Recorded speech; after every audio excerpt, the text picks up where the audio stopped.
Hey, what's going on, everybody? Welcome to another episode of Mad Hatter Radio, reporting live from the Nebuchadnezzar. And this go around, I want to talk about Sarah Sanders and her lies about the Trump administration creating black jobs. But really, what I really want to talk about is the power of the black voter, the power of the black person, the power of the black consumer, the power of the black business person, the power of the black entrepreneur, just the power of the black anything. Like, we need to realize this very soon.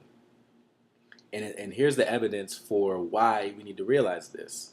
And here's the evidence for not just that, but for why they know the power of the black person, not just in America, but around the world.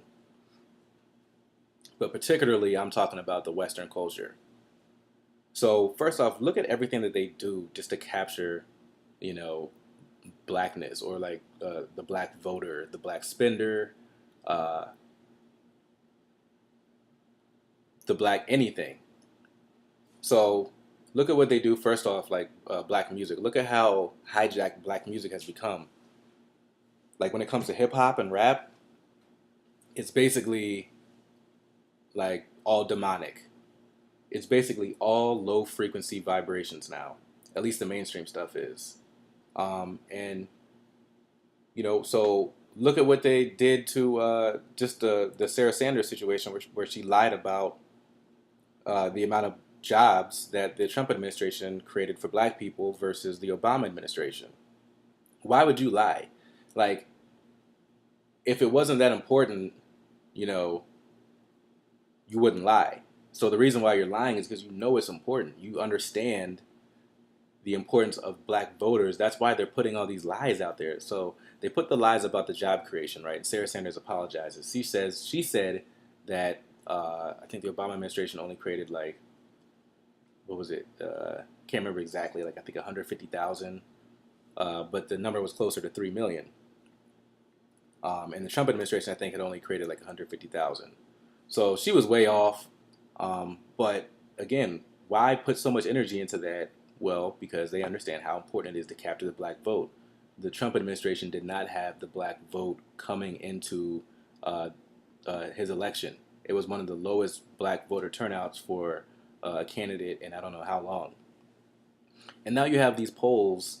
I think there's this Rasmussen poll that's out there saying that 40%. Trump is getting a 40% approval rating among black people. Man, I find that really hard to believe. Look, me being a black person, hanging around a lot of black people, of course, I don't hang around every black person. I know that we're not monolithic.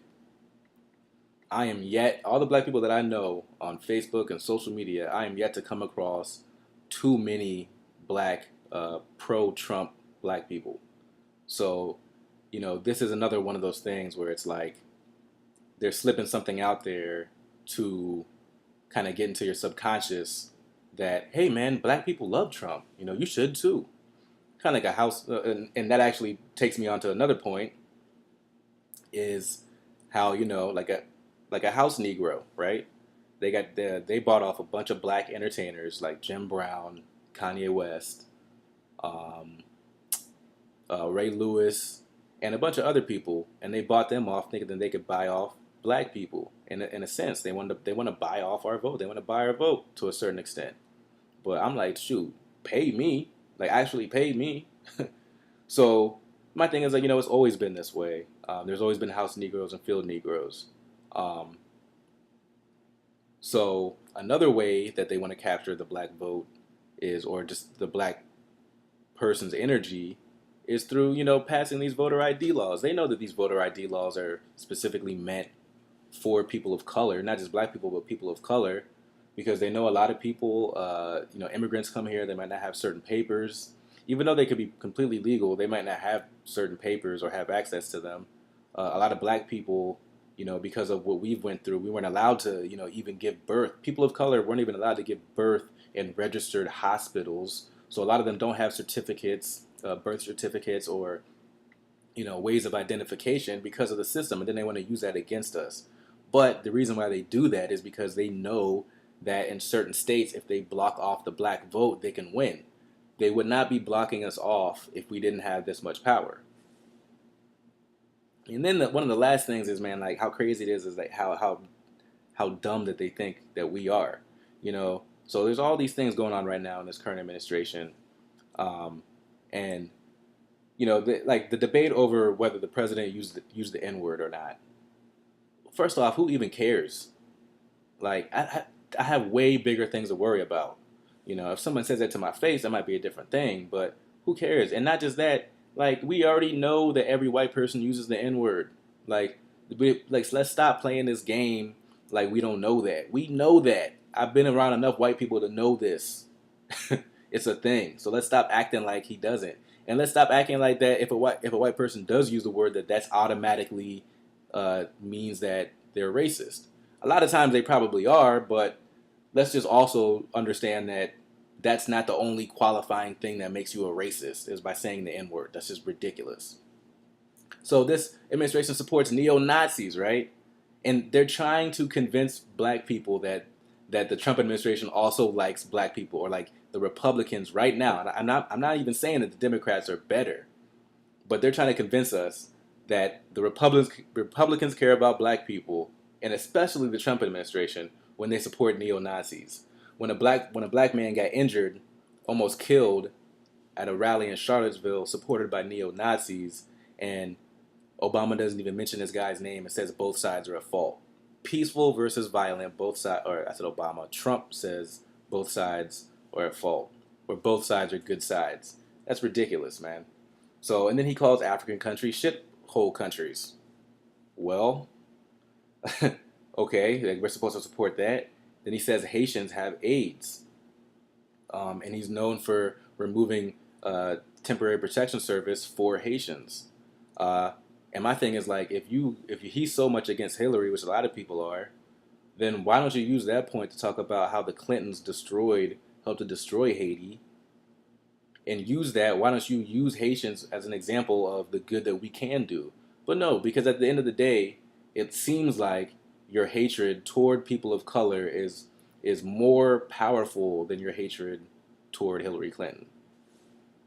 And then again, you lie about a president. Essentially, this whole thing about the percentage, the job creation. This whole thing was basically to diss Obama, which they know a lot of black people support. So if you were trying to get the black vote, you really think that all those black people who voted for Obama, that by you dissing Obama, that's going to make them like you? Like, wow, man. And then he, hires Jeff Sessions, which has a known history of racism. He still thinks marijuana is tied to like, jazz cabbage. And then he calls the mothers of NFL players who are mostly black sons of bitches. That's what he calls them. He basically calls black women sons of bitches. And then recently you saw him call Omarosa a dog, basically calling another black woman a bitch. I'm not a big fan of Omarosa, but at the same time, it's like he's not helping his case either. So at the end of the day, the Trump administration and these Republicans today can't have their cake and eat it too. There are consequences for the actions you make. They want to say all this stuff, and this is not to say that the Democrats are any better, right? But I think in certain terms that they are. But overall, I hate both parties, right? I think a lot of people do. But for the Republicans to act like somehow that they're for people of color with all this stuff that's going on now, that's just ridiculous. Wrap this up.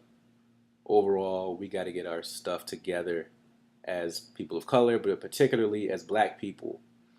There's so much power that we have, and you can just tell, like anything that we do, people pay attention. Like there's a strength in us, and there's a power in us, in everything that we do. We just move differently, we talk differently, we act differently, we have a different energy about us, and we got to take advantage of that and start doing our own thing. So I'm going to leave that there. Thank you for hanging in there and listening to me. If you like it, if you like this video, go ahead and give it a like and subscribe. Go ahead and, if you're feeling lucky, hit the notification button so that you'll get notified when I upload new videos. And again, thank you. And as always, stay woke.